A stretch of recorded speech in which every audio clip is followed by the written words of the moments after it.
notícia para dar de que hoje, no nosso dia de folga, de descanso, vamos falar sobre trabalho. Também vamos tocar este tema importante da teologia do trabalho.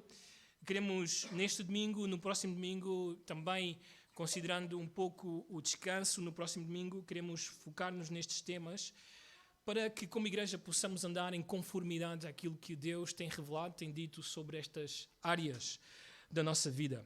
Quero convidar-nos a ler juntos em Gênesis capítulo 1. Vamos aos textos que o pastor Jairo tem pregado nas últimas semanas, como base para a nossa argumentação esta manhã e as nossas conclusões para a vida. E vamos ler a partir do versículo 26, Gênesis 1, versículo 26, até o capítulo 2, versículo 3. Diz assim então a palavra de Deus. Também disse Deus: façamos o homem à nossa imagem, conforme a nossa semelhança. Tenha ele domínio sobre os peixes do mar, sobre as aves dos céus, sobre os animais domésticos, sobre toda a terra e sobre todos os répteis que rastejam pela terra. Criou Deus, pois, o homem à sua imagem, à imagem de Deus o criou, homem e mulher os criou. E Deus os abençoou e lhes disse: sede fecundos, multiplicai-vos, enchei a terra e sujeitai-a, dominai sobre os peixes do mar, sobre as aves dos céus e sobre todo o animal que rasteja pela terra. Paramos aqui, damos um salto até o versículo 31. Viu Deus tudo quanto fizera, e eis que era muito bom. Houve tarde e manhã o sexto dia. Assim, pois, foram acabados os céus e a terra e todo o seu exército. E havendo Deus terminado no dia sétimo a sua obra que fizera, descansou nesse dia de toda a sua obra que tinha feito. E abençoou Deus o dia sétimo e o santificou, porque nele descansou de toda a obra que como Criador fizera. Até aqui a leitura. Vamos orar, vamos pedir ao Senhor que nos ajude a entender a sua verdade nesta manhã. Senhor, nós te agradecemos, te louvamos, porque temos a tua palavra connosco. Obrigado, Senhor, por esse privilégio que nos tens dado como povo. Obrigado porque podemos ter este momento para juntos meditarmos, aprendermos de ti, Senhor. Fala ao teu povo nesta manhã. Usa, Senhor, a minha boca, o meu coração, a minha mente, para expor a tua verdade com clareza. E ajuda-nos como igreja, como corpo, a ser obedientes à tua voz, a andar em conformidade àquilo que nesta manhã veremos de ti, Senhor. Assim nós oramos, no nome do Senhor Jesus. Amém. A igreja sabe que um dos nossos grandes esforços como liderança, como pregadores, é relembrar à igreja, principalmente nos dias em que vivemos, em que há, sem dúvidas, uma tendência das igrejas em geral em se desviarem da suficiência das Escrituras e embargarem em temas como a ideologia, as filosofias, até mesmo o pragmatismo, que é muito normal em muitas igrejas nos nossos dias, em abandonarem a suficiência das Escrituras. E nós temos apelado à igreja a esta fidelidade às Escrituras, a seguir aquilo que a Bíblia tem a dizer. Aliás, nós usaríamos mesmo como base um destes textos fundamentais para nós, que está em 2 Timóteo 3, 16 e 17. Toda a Escritura é inspirada por Deus e útil, ou em outras palavras, suficiente para o ensino, para a repreensão, para a correção, para a educação na justiça, a fim de que o homem de Deus seja perfeito e perfeitamente habilitado para toda a boa obra. Em outras palavras, toda a boa obra significa também o trabalho que eu e tu fazemos semana após semana. Então a Bíblia ajuda-nos a saber como trabalhar, a ter essa maturidade para o trabalho e a habilidade e a capacidade para o trabalho.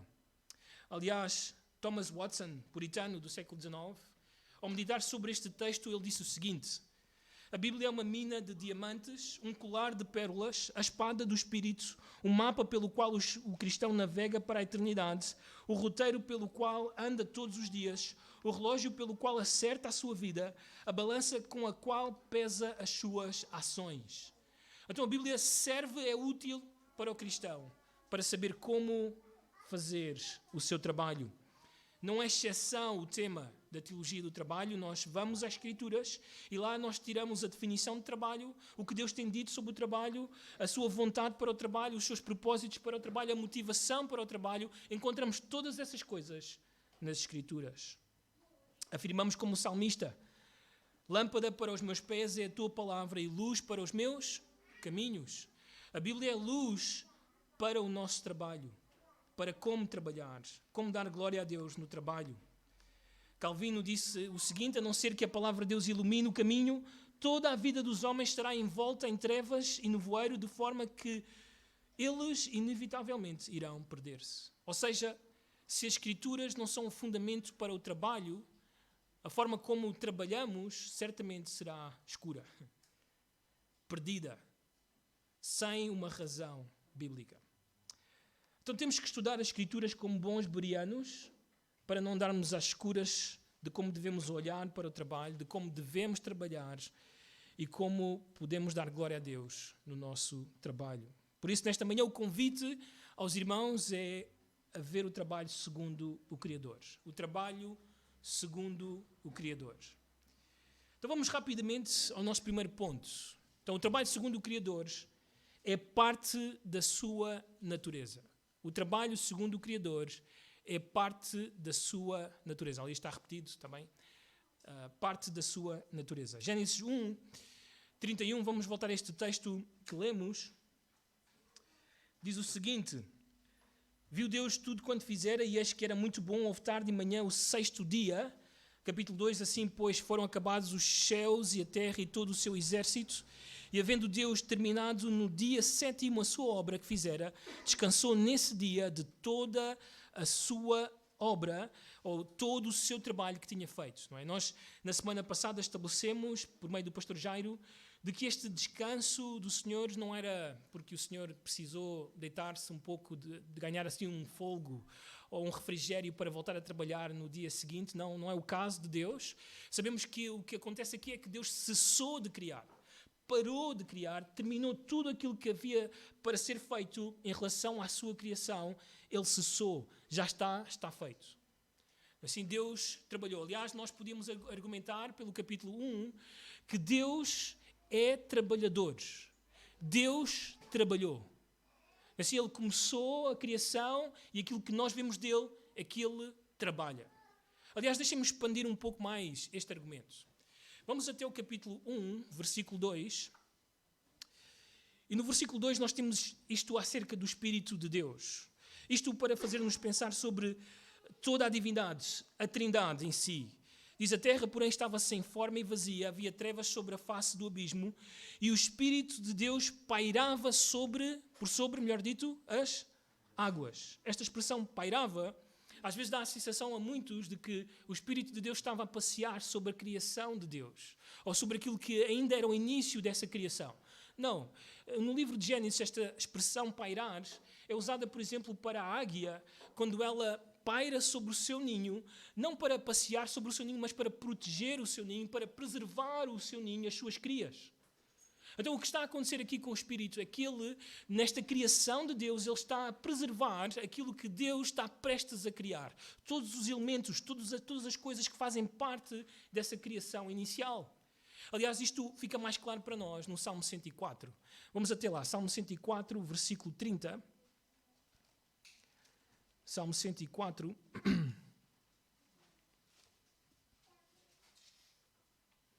Vamos ler o versículo 29 para entrar no contexto.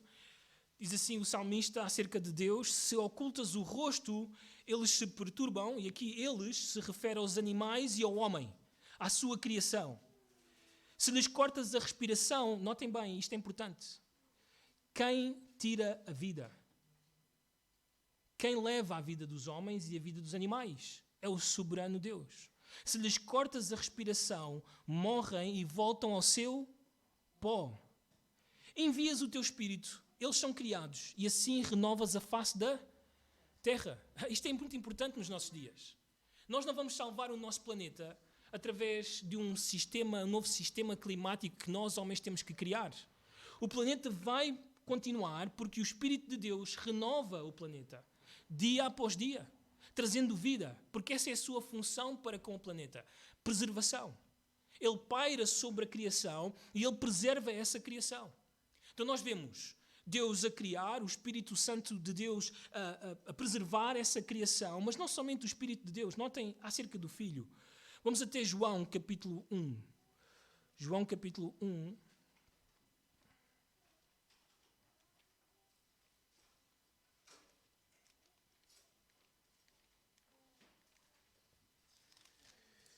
Versículo 3, falando acerca do verbo, acerca do filho, diz o seguinte: todas as coisas foram feitas por intermédio dele, e sem ele nada do que foi feito se fez. E a nossa conclusão seria: o filho também esteve envolvido na criação do universo.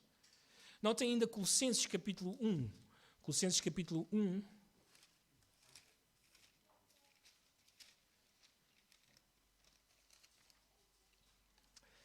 A partir do versículo 15, diz assim acerca do Filho: esta é a imagem do Deus invisível, o primogênito de toda a criação, não no sentido de que ele foi o primeiro a ser criado, como afirmam algumas seitas, mas no sentido de que ele é o herdeiro, de que a ele pertencem todas as coisas que foram criadas.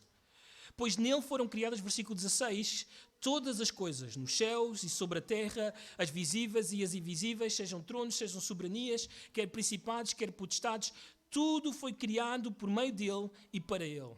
Ele é antes de todas as coisas e nele tudo subsiste. Então ele está envolvido na criação de todas as coisas e todas as coisas permanecem como foram criadas porque o Filho é aquele que está a fazer com que elas subsistam. Isto é incrível. Uma das coisas mais incríveis acerca do tema da encarnação do Senhor Jesus é este tema acerca da forma como ele ainda faz com que o universo continue. Imaginem o Senhor Jesus como bebê, dependente da sua mãe, a precisar de mamar, precisar do leite materno para viver, mas ao mesmo tempo a fazer com que todas as coisas subsistam. A fazer com que a sua mãe subsista para alimentá-lo. É algo incrível acerca do Filho. E essa é a obra, vamos dizer assim, que ele continua a fazer sobre todo o universo. Ele trabalhou no início e ele continua a trabalhar na criação. Então nós vemos Pai, nós vemos Filho, nós vemos Espírito a trabalharem constantemente. E nós só podemos concluir por meio disto de que a Trindade, que toda a divindade trabalham. Todos nós nos lembramos daquela controvérsia do Senhor Jesus depois de ele curar um homem num sábado. De como os religiosos ficaram furiosos por ver Jesus curar no sábado. E foram ter com ele e começaram a questionar porque é que tu fazes estas coisas no sábado. E a forma como Jesus respondeu foi para deixá-los ainda mais furiosos. O meu pai trabalha até agora e eu trabalho também.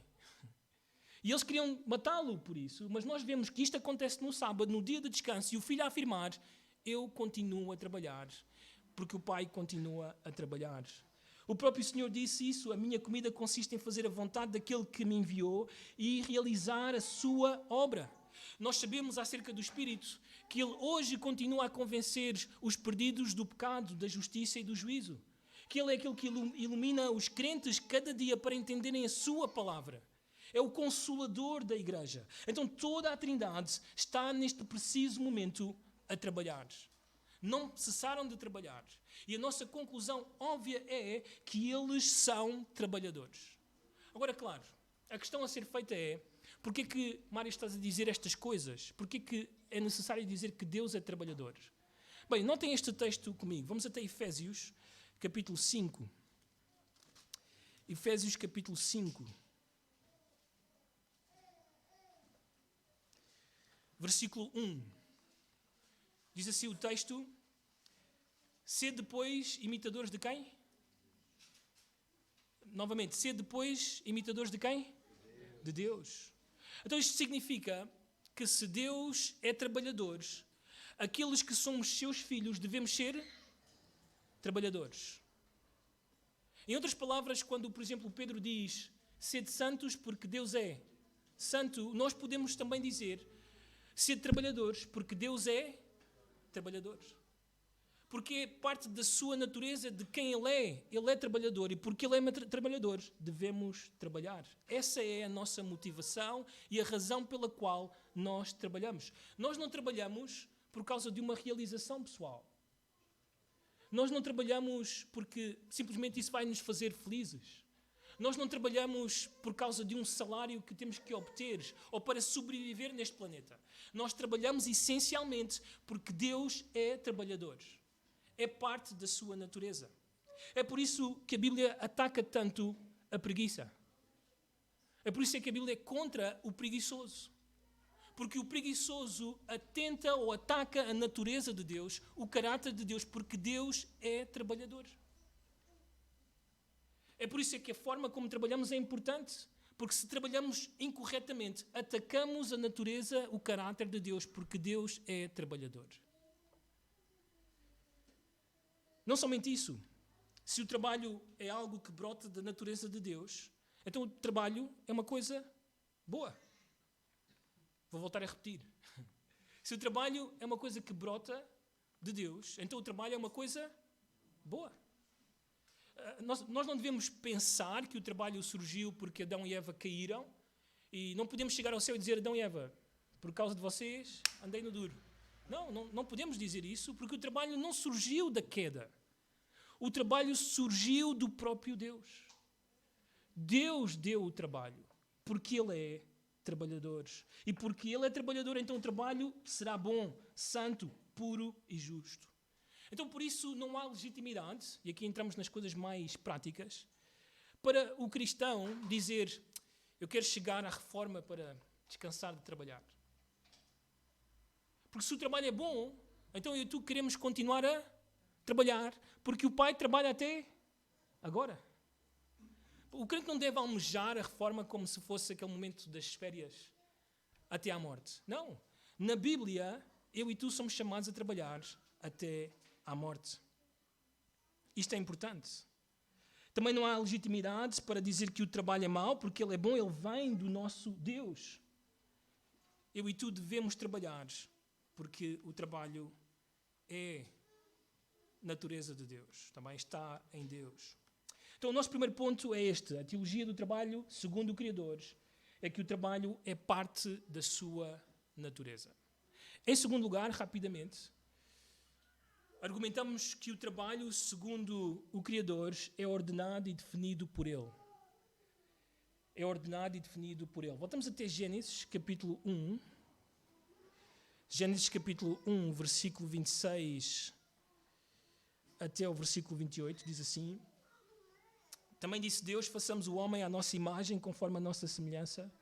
Tenha ele domínio sobre os peixes do mar, sobre as aves dos céus, sobre os animais domésticos, sobre toda a terra e sobre todos os répteis que rastejam pela terra. Criou Deus, pois, o homem à sua imagem, à imagem de Deus o criou, homem e mulher os criou. E Deus os abençoou e lhes disse: sede fecundos, multiplicai-vos, enchei a terra e sujeitai-a. Dominai sobre os peixes do mar, sobre as aves dos céus e sobre todo o animal que rasteja pela terra. Então estes versículos, não é assim, mostram-nos um tema muito importante, que é o tema da imagem e semelhança de Deus. Precisamos entender bem o que é isto da imagem e semelhança de Deus. O pastor Jairo, há algumas semanas, alguns meses atrás, falou sobre este tema importante da imagem de Deus. Tanto imagem como semelhança não falam de coisas distintas. Nós, não sei se vocês se lembram disso, são sinónimos, como termos, como significados, são intercambiáveis, e o próprio texto oferece-nos a resposta do que significa imagem e semelhança de Deus. Bem, em primeiro lugar, nós diríamos que a imagem e semelhança de Deus nos faz distintos dos animais. Isto é sempre bom relembrar. O homem não é um animal, os animais não são homens, somos distintos. E também a imagem e semelhança de Deus não nos fazem deuses na terra, nós não somos totalmente iguais a Deus, não somos plenamente igual a Deus, mas recebemos de Deus a sua imagem e semelhança. E o texto então diz que esta imagem e semelhança tem a ver com o domínio sobre a criação de Deus. O domínio sobre a criação de Deus. Ou seja, eu e tu somos representantes de Deus na terra. Estamos aqui, fomos criados para representá-lo diante da sua criação. Esse é o nosso trabalho, é isso que devemos fazer, é o exercício do domínio sobre aquilo que Deus criou e entregou ao homem. Isto fica claro para nós quando o salmista, no Salmo 8, provavelmente com a lei nas suas mãos, ao ler Gênesis capítulo 1, ele diz isto acerca do homem. Notem, vamos até Salmo 8. Salmo 8.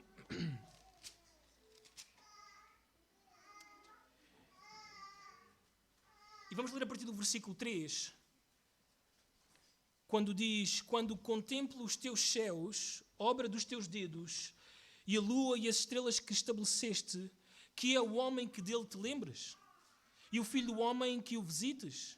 Fizeste-o, no entanto, por um pouco menor do que Deus, e de glória e de honra o coroaste. Ou seja, fez do homem rei sobre a sua criação. E porquê? Bem, porque Deus é rei sobre o cosmos, domina sobre o cosmos, tem a soberania sobre o cosmos, e ele então cria o homem para representá-lo sobre aquilo que ele criou. De uma forma mais específica, o planeta Terra. Versículo 6, deste-lhe domínio sobre as obras da tua mão, sobre os seus pés, tudo lhe puseste. E a nossa pergunta é: o que é, Senhor? O que é que tu colocaste para o homem dominar? Ovelhas e bois, todos. E também os animais do campo, as aves dos céus, os peixes do mar e tudo o que percorre as sendas dos mares. Tudo isto está sobre o domínio do homem. O homem é representante de Deus sobre todas estas coisas.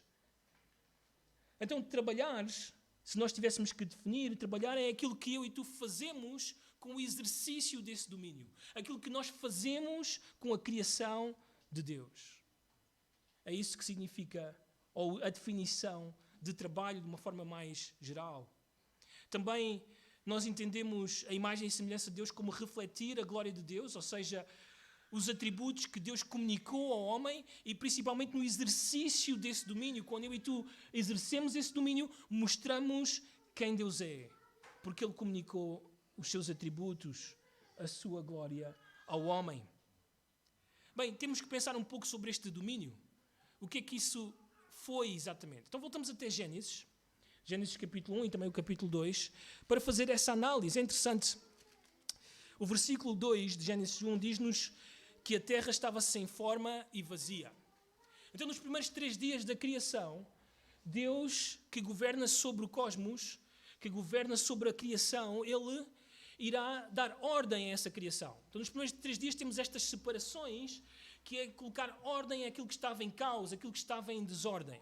Não é? Deus faz a separação entre a luz e as trevas, Deus faz a separação entre as águas de cima e as águas de baixo, e Deus faz essa separação também entre o solo e o mar, entre as águas. E Deus dá nome a todas estas coisas, mostrando o seu domínio, o exercício do seu domínio. Mas quando começamos então o 4º, o 5º dia e o 6º dia, vemos Deus a encher aquilo que estava vazio. Assim, a colocar animais nos céus, animais no mar, animais na terra. Mas há uma coisa que Deus não faz. Deus não dá nome aos animais. Não dá nome aos luzeiros. Deus não faz isso. E porquê? Porque Deus dá ao homem esse domínio, essa autoridade. Então o homem, no 6º dia, depois de criados, Deus traz até ele todos os animais selváticos, todos os animais domésticos, todos os animais que voam, e o homem passa então a dar nome a todos estes animais para exercício desse domínio, para mostrar a autoridade que Deus lhe conferiu. Vemos isso no capítulo 2, notem, versículo 19.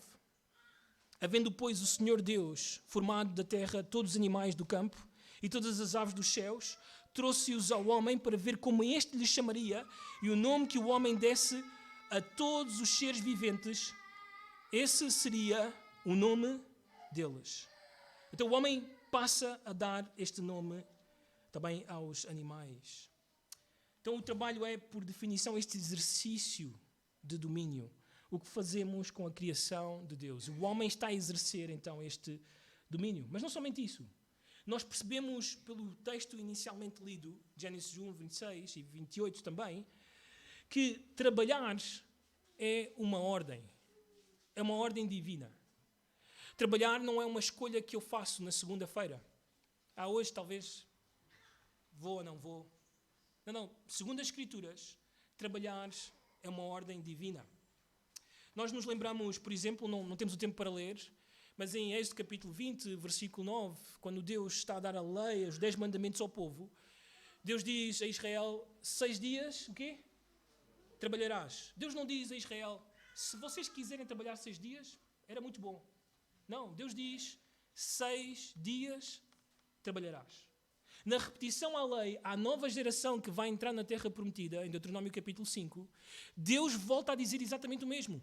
6 dias trabalharás. Bem, Mário, isso era Israel. Nós não temos hoje essa obrigação, nós já não vivemos debaixo da lei. Argumentam alguns. Então deixa-me mostrar-te o que diz o Novo Testamento sobre isso. Vamos até 1 Tessalonicenses capítulo 4. 1 Tessalonicenses capítulo 4.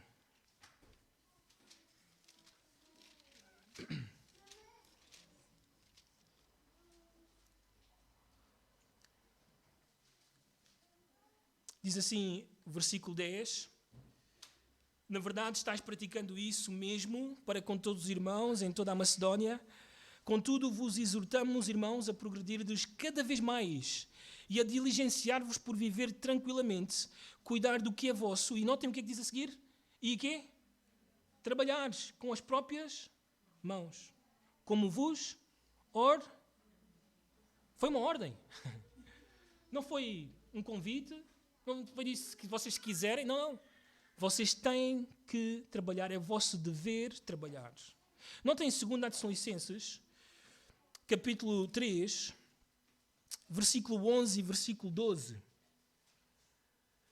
Pois de facto estamos informados de que entre vós há pessoas que andam desordenadamente. Bem, o que é que isto significa andar de forma desordenada? Não trabalhando. Antes se intrometem na vida alheia. Sempre que leio este versículo, lembro-me de uma frase do pastor Manuel, quando há muitos anos atrás estávamos a almoçar na casa do Glauber. Ele disse algo que sempre ficou na minha mente. Quem não trabalha, dá trabalho. E é exatamente o que Paulo está a dizer aqui. Porque não trabalhavam, estavam a dar trabalho à igreja. A meter-se na vida alheia, a causar problemas, a dar trabalho às pessoas. Versículo 12 diz, a elas, porém, determinamos e exortamos no Senhor Jesus Cristo que trabalhando tranquilamente comam o seu próprio pão. Então, trabalhar não é uma opção para nós, é algo que devemos fazer. Se nós voltássemos a Gênesis capítulo 1, versículo 28, Moisés usa 2 verbos imperativos, mandamentos. Ele diz que Deus disse a Adão e Eva, sujeitai a terra e dominai a terra. Não era uma opção para eles, era algo que eles deviam fazer. Era uma obrigação. Era uma ordem a ser obedecida. Não uma opção, algo que eu devo escolher, sim ou sim. Aliás, quando alguém não quer trabalhar, a igreja deve exercer disciplina. Às vezes isso não acontece muito nos nossos dias. Há irmãos que ficam sem trabalhar, que ficam numa situação caótica, que causam desordem, e a igreja não faz muita coisa sobre isso. Mas Paulo tem algo a dizer sobre aquele que não quer trabalhar. Voltando ainda ao texto de 2 Tessalonicenses capítulo 3, vamos ler só a parte da disciplina. Versículo 13 diz assim, e vós, irmãos, não vos canseis de fazer o bem, isto falando a pessoas que estavam a ajudar aqueles que não trabalhavam, e então cansaram-se de ajudar as pessoas, não queriam ajudar mais as pessoas por causa destes que não trabalhavam, mas Paulo exorta-os a não cansarem-se de fazer o bem. Versículo 14, caso alguém não presta obediência à nossa palavra dada por esta epístola, notai-o, nem vos associeis com ele, para que fique o quê? Envergonhado. Isto é disciplina, que devia ser exercida pela igreja, caso alguém não quisesse trabalhar. Todavia não o considereis por inimigo, mas adverti-o como irmão. Esta era a disciplina que a igreja então devia executar sobre aqueles que não querem trabalhar, aqueles que não querem fazer nada. Então, concluímos. Trabalho é uma ordem que eu e tu devemos obedecer. Mas não somente isso. Em terceiro lugar, vamos voltar até Gênesis, capítulo 1.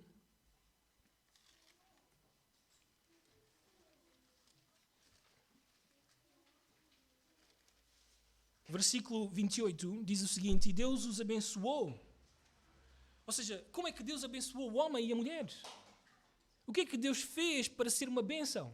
Então o texto diz, e lhes disse, sede fecundos e multiplicai-vos, enchei a terra. Nós já concluímos isto, ter filhos é uma bênção. Mas não somente isso, Deus os abençoou também, dizendo, enchei a terra e sujeitai-a, dominai sobre os peixes do mar, sobre as aves dos céus e sobre todo o animal que rasteja. Então significa que trabalha uma... Está difícil sair. Eu sei que é difícil, mas eu vou dar-vos mais uma oportunidade. Trabalha uma... É uma bênção. É uma bênção que Deus deu ao homem. Eu e tu podemos ponderar isto por algum momento. É verdade, aqueles que dizem que o trabalho dignifica o homem. Ou que o trabalho edifica o homem. Todos nós nos lembramos quando começámos a trabalhar, de quão imaturos éramos e como o trabalho deu-nos maturidade, responsabilidade, juízo. Muitas coisas que eu e tu não tínhamos antes de trabalhar. Eu lembro-me, com 17 anos, comecei a trabalhar no Burger King, porque queria comprar aquelas coisas que os meus pais não podiam dar-me. Assim, foi quase como revolta. Eu vou trabalhar e eu vou comprar estas coisas que eu quero. Mas claro, quando comecei a ganhar o dinheiro, ele não era assim tanto. E era difícil gastar naquelas coisas. E comecei a crescer e a entender. Realmente, gastar assim não faz sentido. Assim, e comecei a ganhar maturidade e a entender a vida como ela realmente era. Porque vivia numa ilusão de tudo era fácil. Que podíamos ter o que nós quiséssemos. E não é assim, o trabalho trouxe essa maturidade e essa responsabilidade, essa iniciativa. Em última instância, podemos dizer que o Senhor usa o trabalho para a santificação do crente. Não somente isso, mas também concluímos desta mesma secção que o trabalho é limitado. Bem, o que é que nós estamos a dizer com isto? Que o máximo é 6 dias e o mínimo é 6 dias. Repito, o máximo é 6 dias e o mínimo é 6 dias. Bem, porquê é que nós diríamos isto? O nosso ponto de partida é o fundamento que já estabelecemos. Nós devemos ser imitadores de quem? De Deus. Deus trabalhou quantos dias? 6 dias. E descansou 1. Deus, o próprio Deus, quando ordena a Israel trabalhar 6 dias, qual é a motivação? É porque ele trabalhou 6 dias e descansou no 7º. Então esse é o padrão que Deus estabelece para a criação, que estabelece para a nação de Israel e que deve ser também o padrão para o cristão, para nós. Trabalhar esses dias da semana e descansar 1. Bem, no início da campanha eleitoral, o António Costa disse o seguinte: tem como proposta fazer com que a semana laboral passe a ser 4 dias. Em alguns setores de trabalho. E claro, muitos crentes esfregaram as mãos. Dizer, eu voto nesse tipo assim. Né? 4 dias.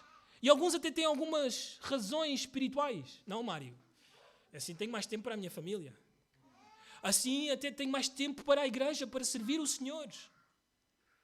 Mas se nós dizemos isto, estamos por acaso a insinuar que quando Deus disse 6 a Israel, ele não pensou na família? Ele não pensou na adoração comunitária? Nós estaríamos em coerência. Então Deus estabelece os 6 dias como o padrão pelo qual o crente deve trabalhar. E eu creio que há razões boas para isso. Vamos até um texto de Amós. Texto de Amós, Amós capítulo 6.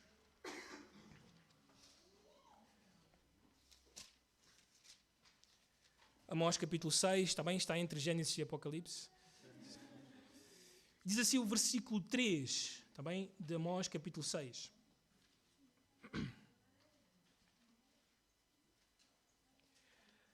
Vós que imaginais estar longe o dia mau e fazeis chegar o trono da violência, que dormis em camas de marfim e vos espreguiçais sobre o vosso leito, e comeis os cordeiros do rebanho e os bezerros do cevador, que cantais à toa ao som da lira e inventais como Davi instrumentos músicos para vós mesmos, que bebeis vinho que bebeis vinho em taças e vos ungis com o mais excelente óleo, mas não vos afligis com a ruína de José.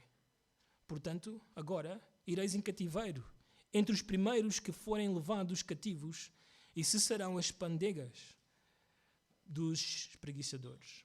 Bem, o que é que estava a acontecer aqui? Estes homens que Amós fala, acusa, denuncia, eram homens ricos. Homens que trabalharam duro durante uma época, enriqueceram e disseram, temos todo este dinheiro, todas estas coisas, agora, relax. Vamos descansar, vamos aproveitar a vida, vamos espreguiçar aqui um pouco, assim, viver do melhor, do bom. Todas aquelas coisas que todos nós, em algum momento, pensámos, eu quero que a minha vida chegue a esse nível. Estes homens estavam a viver assim, mas ao chegarem a esse ponto, algo aconteceu com eles. Caíram no pecado. E não somente isso, ficaram insensíveis ao pecado da sua nação. Quando o autor menciona José, está a falar de Israel, das 10 tribos do norte. E está a dizer que a nação estava tão mal diante de Deus que eles... Eu estou a viver bem, não me incomoda. Então o relax, o descanso por demasiado, levou a esta insensibilidade espiritual. Nós podemos argumentar isto até pela vida de Davi. O texto diz-nos que Davi devia estar onde? Na guerra. Mas não foi para a guerra. Davi disse, eu já lutei tantas batalhas, vou ficar em casa um pouco. Vou descansar. E ficou a descansar, acordou lá pelo meio-dia, diz o texto, e começou a passear pela varanda do seu palácio quando viu esta mulher. Cobiçou-a e deitou-se com ela. Caiu em ruína. Aliás, este é um momento tão marcante na vida de Davi que o autor de 2 Samuel faz mesmo uma divisão intencional no livro. Os primeiros 11 capítulos, um Davi piedoso, um Davi que vive para o Senhor. Os últimos capítulos, a partir do capítulo 12 para a frente, ruína, ruína, ruína, ruína, ruína.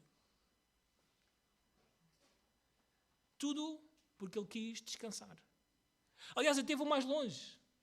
Eu sou um pouco mais dogmático que o Jair nisto.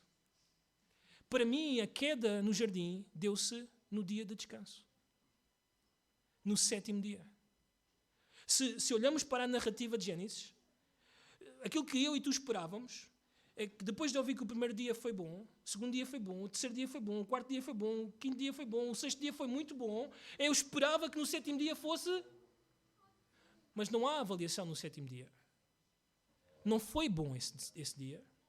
Foi abençoado, era a separação para o Senhor, para o louvor, mas esse dia terminou com a queda.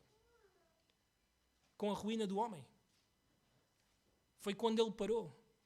Então, quando nós paramos demasiado, queremos trabalhar os 4 dias do António Costa, ou queremos a nossa reforma e descansar o resto da vida, certamente aquilo que irá acontecer é queda. É queda. Deixa-me dizer-vos, em Portugal, a população idosa que passa, vamos dizer assim, a maior parte da sua vida no café, a ver televisão, a jogar às cartas no parque, ou o dominó, seja o que for, é a população que morre mais rápido, assim, que sempre está doente, e não somente isso, é que contrai mais SIDA em Portugal. Isto mostra claramente que o descanso tão almejado é, na verdade, um momento para o pecado. Para cair em desgraça. Então eu e tu percebemos claramente que a intenção do Senhor é trabalhar também os 6 dias e trabalhar até à morte. Aqueles que fazem o curso de finanças já sabem isto. Na Bíblia não há reforma. Mais notícias para ti esta manhã. Não há reforma.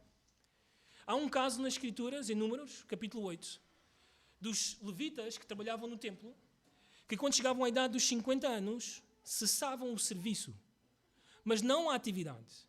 Eles tinham que continuar no tabernáculo a ensinar aos jovens que começavam aos 25 anos de como servir no tabernáculo.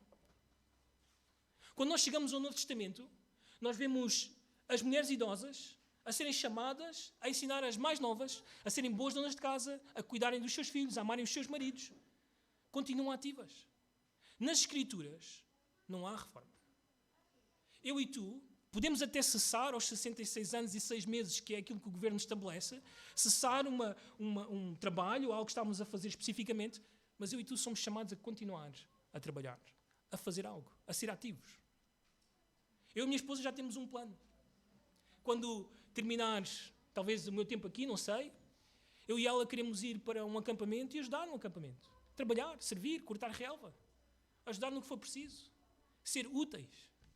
Se isso for a vontade de Deus, pode ser outra coisa, não sei, mas eu quero continuar ativo até que o Senhor me chame. E essa deve ser a forma do cristão de viver.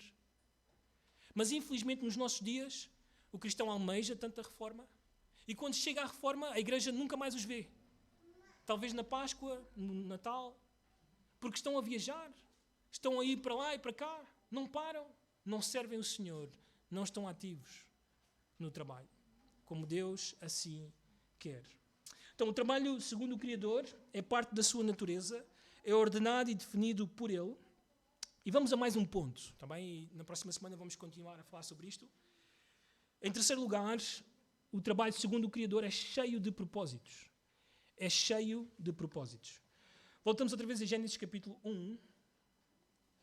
Gênesis capítulo 1.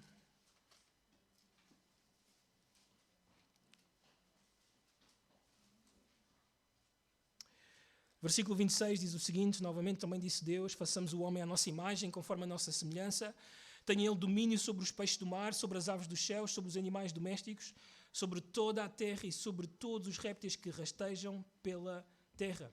Capítulo 2, versículo 19, novamente que já lemos, diz, havendo, pois, o Senhor Deus formado da terra todos os animais do campo e todas as aves dos céus, trouxe-os ao homem, para ver como este lhe chamaria, e o nome que o homem desse a todos os seres viventes, esse seria o nome deles. Deu o nome, o homem, a todos os animais domésticos, às aves dos céus, e a todos os animais selváticos. Para o homem, todavia, não se achava uma auxiliadora que lhe fosse idónea.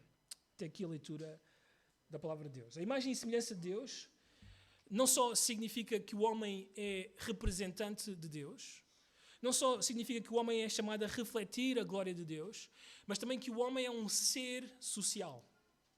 É um homem que deve relacionar-se com outros. Nós vemos claramente isso no texto e aprendemos isso também por aquilo que Deus é.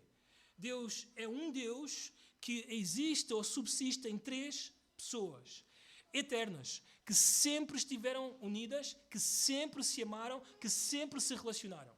Então, quando Deus cria o homem à sua imagem e semelhança, com capacidade para se relacionar e com a necessidade de se relacionar. Por isso, o homem não pode ser um ser solitário nesta vida. Se colocarmos um homem numa ilha, ele vai ficar louco. Porque ele é chamado a relacionar-se. Porque Deus se relaciona em três pessoas. Então, nesse exercício de domínio, de uma forma social, relacionando-se com outros, nós vemos algo muito importante sobre os propósitos de Deus para o trabalho. Vamos até Efésios, capítulo 4.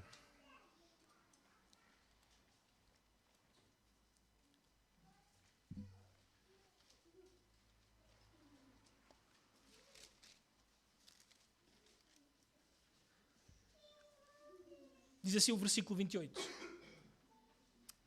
Aquele que furtava, se é o teu caso, não furtes mais. Antes, trabalha fazendo com as próprias mãos o que é bom, para que tenha com que acudir ao necessitado. Então, Paulo exorta aquele que vivia a roubar, a deixar de roubar, a trabalhar, porque é essa a ordem de Deus, aquilo que está na natureza de Deus. E há aqui um elemento, vamos dizer assim, relacional ou social, para ajudar aqueles que estão em necessidade. Então, uma das razões pelas quais eu e tu trabalhamos é porque Deus quer usar as nossas vidas para ser de bênção, para ser aqueles que suprem as necessidades uns dos outros. Então, quando eu vou trabalhar, eu não estou só a pensar em mim, na minha realização pessoal, como alguns dizem, ou argumentam, porque essa não é a finalidade. Ou no salário que eu vou obter no final do mês, mas é Deus, porque Deus é trabalhador, mas também o meu próximo, aquele que está à minha volta, que talvez terá necessidades, que talvez vai precisar de mim. E eu trabalho com essa motivação, com esse propósito. Não somente isso. Capítulo 6 de Efésios. Capítulo 6 de Efésios. A partir do versículo 5, Paulo fala aos que trabalham e àqueles que dão trabalho. Versículo 5 diz, quanto a vós outros, servos, obedecei a vosso Senhor segundo a carne, com temor e tremores, na sinceridade do vosso coração, como a quem? A Cristo. Um dos propósitos pelos quais trabalhamos e a forma como trabalhamos é porque estamos a fazer para quem? Para Cristo. O texto continua. Não servindo à vista, como para agradar aos homens, mas como servos de Cristo, fazendo de coração a vontade de quem? De Deus. Servindo de boa vontade como ao Senhor e não como a homens. Certos de que cada um, se fizer alguma coisa boa, receberá isso outra vez do Senhor, quer seja servo, quer livre. E vós, senhores, de igual modo, procedei para com eles, deixando as ameaças, sabendo que o Senhor, tanto deles como o vosso, está nos céus, e que para com ele não há acepção de pessoas. Então, sejas empregador ou empregado, tu és chamado a servir para quem? Para Deus. O Senhor é o objetivo do nosso trabalho. Se tivéssemos que colocar aqui uma realização pessoal, a tua realização pessoal e a minha realização pessoal é o Senhor. Não é aumentar a nossa carreira ou subir na nossa carreira, chegar a um ponto tal que nós almejamos. Não, não. O objetivo no nosso trabalho é a glória de Deus. E hoje não temos o tempo, mas na próxima semana vamos falar sobre estas coisas de subir na carreira. O que é que a Bíblia tem a dizer sobre isto? Isto é importante. Mas hoje eu e tu devemos entender que trabalhamos para ajudar o próximo e ajudamos, ou vamos dizer assim, trabalhamos para Deus. Não somente isso. O trabalho também é um meio pelo qual o homem deve suprir para os seus e para si. Vemos isso em Gênesis 2:15, 3:19. O trabalho também é um meio para glorificar a Deus, como já observamos. E o trabalho é um meio de provar, e isto é muito importante, é um meio de provar o homem para o casamento. Vou voltar a repetir. O trabalho é um meio de provar o homem para o casamento. Isto é muito importante nos nossos dias, principalmente a nossa igreja, que tem tantas crianças, que em breve serão adolescentes, jovens, e que vão chegar à idade do casamento. E provavelmente os nossos filhos vão querer casar-se entre si. Vamos ser família. Incrível, não é assim? Eu não me importo, desde que paguem. Não, mas nós vamos provavelmente ter casamentos entre nós. E isso é uma coisa boa. Mas prestem atenção. Precisamos de aprender agora o que temos que aprender para guiar os nossos filhos e para que famílias não fiquem ofendidas. Se uma família disser com esse não, ou com essa não. E porquê? Bem, porque a Bíblia, como é o padrão para o cristão, ela oferece-nos a forma como os casamentos devem acontecer. E é isso que nós devemos procurar. E se não é assim, esqueçam, não vai resultar, não deve acontecer. Simples. Quando cheguei para pedir a mão em casamento da Lancy, o meu sogro não me perguntou: tu gostas da Lancy? Diz-me quanto é que tu sentes pela Lancy. Ele não me perguntou isso. A primeira pergunta que ele me fez foi: e vão viver do quê? Como é que vão viver? Claro, porque ele era aquele que supria para a Lancy e ele quer deixar a Lancy com alguém que vai suprir para ela. Alguém que foi provado pelo seu trabalho. Bem, vamos até Gênesis.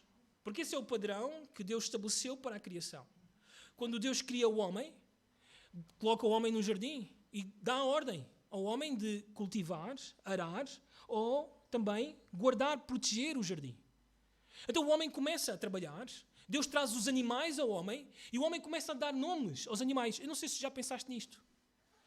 O homem, no 6º dia em que foi criado, conseguiu dar nome a todos os animais selváticos.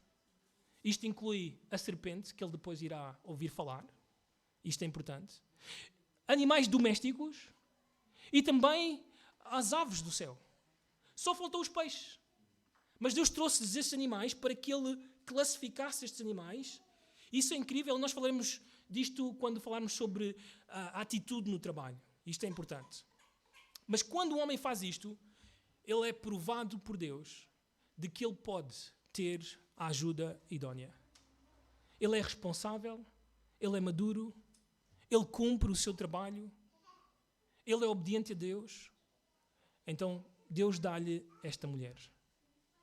Foi depois disso acontecer. Temos vários momentos nas Escrituras em que isto acontece e deve ser assim. Então, se um jovem que não trabalha, está a estudar, se aproxima de uma jovem e declara o seu sentimento. E a jovem diz: olha, mas tens que falar com o meu pai e tal. E este jovem veio falar com o pai, olha, eu gosto da sua filha, eu gostava de namorar com ela. Aquilo que o pai tem que dizer é, não. Não. Tu trabalhas? Tu trabalhas? Não, estou a estudar. Então, estuda. Quando começar a trabalhar, falamos. Porque ele não tem ainda a responsabilidade, ele ainda não tem os meios, ele não tem como suprir para esta jovem. Vão namorar por 10 anos? Vamos colocá-los nessa situação? Vão namorar por 4, 5 anos? Não. Eu e tu sabemos que não. Somos homens. Sabemos que não é assim. Não deve ser assim. Porque eu não quero que a minha filha caia. Eu quero que ela chegue ao casamento como ela deve chegar, como a Bíblia exige dela. Então eu vou guardar até esse momento. Até isso acontecer. E eu quero um homem que foi provado pelo seu trabalho. É isso que deve acontecer. Isso é o bíblico. Isto é o certo. E deve ser a expectativa de todas as casas, de todas as famílias. Não somente isso, o trabalho é o meio pelo qual observamos fidelidade, honestidade, honra e até mesmo a fé em exercício. Todos sabemos que no trabalho a nossa integridade, a nossa fé é provada. Os nossos colegas estão a ver-nos, estão a observar-nos. É óbvio que eles não são a nossa medida, a medida é o Senhor, mas, no entanto, o trabalho oferece essa oportunidade de ver quem somos. Nós vemos, por exemplo, isso no caso de José, de Daniel, de como eles trabalharam em honestidade e integridade. E Deus usou o testemunho deles para falar dele a reis e a homens importantes. Vamos parar aqui. Na próxima semana vamos olhar para mais um ponto neste tema, também falar sobre o descanso, também não é só sobre o trabalho, vamos falar sobre o descanso, a sua importância, mas vamos orar por estes pontos importantes, está bem? O trabalho, nós trabalhamos porque Deus é trabalhador, nós trabalhamos porque Deus ordenou e também definiu o trabalho, como ele deve acontecer, e vamos falar também mais sobre isso, e também entendemos os propósitos, alguns dos propósitos, não todos, pelos quais nós trabalhamos. Vamos orar. Senhor, nós te agradecemos nesta manhã pela tua verdade. Senhor, certamente este tema tratado nesta manhã levantou perguntas, questões. Oro para que, Senhor, possamos ter a oportunidade de mostrar aos teus filhos a tua verdade sobre este tema, de uma forma plena, para que todos nós possamos trabalhar de forma que te glorifique. Que possamos dizer como o Senhor Jesus, eu te glorifiquei, Senhor, completando a obra que tu me deste. Senhor, Jesus é o melhor trabalhador de sempre. A sua vontade era sempre trabalhar para ti, completar esta obra. E ele chegou à cruz do Calvário e disse, está consumado. Terminou a obra. Fez tudo o que era necessário. E, senhores, nós queremos seguir as pisadas do Mestre, nós queremos trabalhar como ele trabalhou, e te rogamos a tua ajuda, a tua sabedoria, mais da tua palavra, para que possamos trabalhar conforme a tua palavra. Assim nós oramos nesta manhã, em nome do Senhor Jesus. Amém. Muito bem, amados, que Deus abençoe. Bom início de semana para todos.